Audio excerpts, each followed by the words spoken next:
īsos tekstos sarunājoties, šie teksti ir pārprotoši.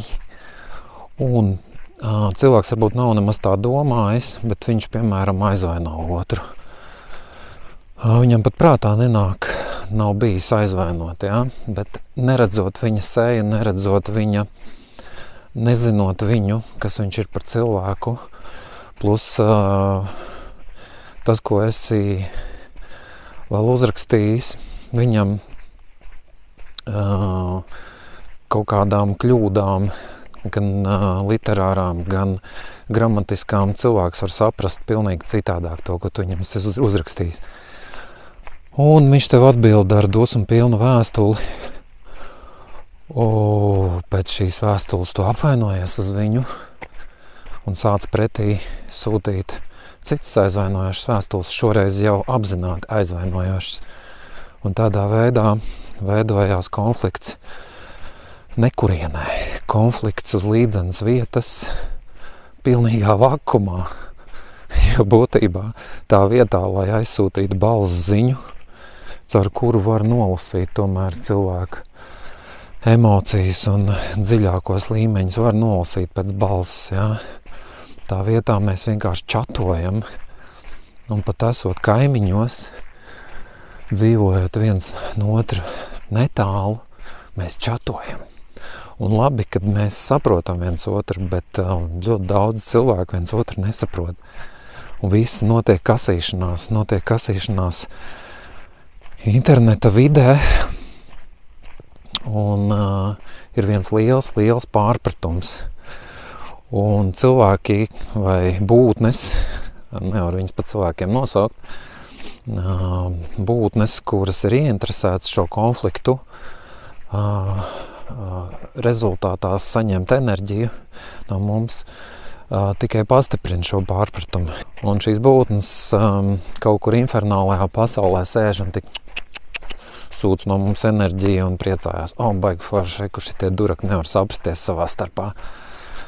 Lūk tā. Bišķi dziļāk jāpaņem visas šitās tēmas, un tā ir tikai viena maza tēma tāda, ja, komunikācija sociālajā vidē.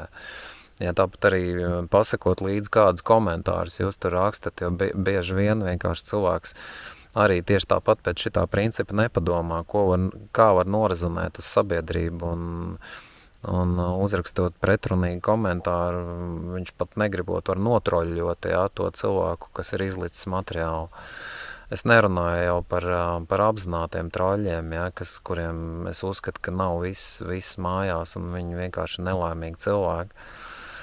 Bet šeit var vienkārši mēs bieži vien vienkārši viens otru gremdējam, topējam vienkārši ar saviem kaut kādiem stulbiem komentāriem, ja? Labāk paklusē vai vienkārši iedod kaut kādu sakarīgu, kulturālu vienkārši atbildi, lai arī citiem lasot ir kaut kāds prieks no tā. Nevis rieties un savus visādas kaut kādas naidu un dusmu lēkums izlikt uz sociālajā vidē, jo tā reāli ir karma. Ja mēs sociālajā vidē vienkārši izgāžam savas dusmas un šādu komentāru vai kaut kādu negatīvo domformu izlasa kaut vai 10 cilvēki, ja, tas pēc tam atgriežas atpakaļ kā bumerangs, vai tas ir tas, ko mēs vēlamies, un, protams, ka nē.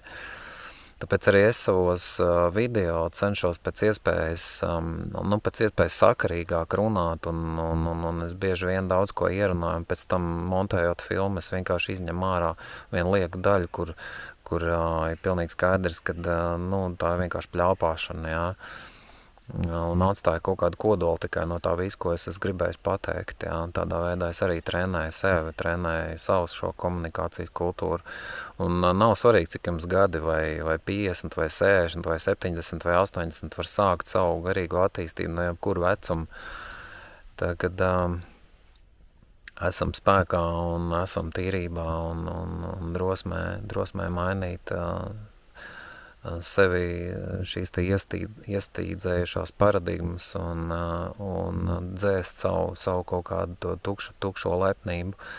Tā, kad ar Dieviņu sanācām, ar Dieviņu šķiramies līdz citai reizītei, līdz citai dieniņai ar Dievu palīgu.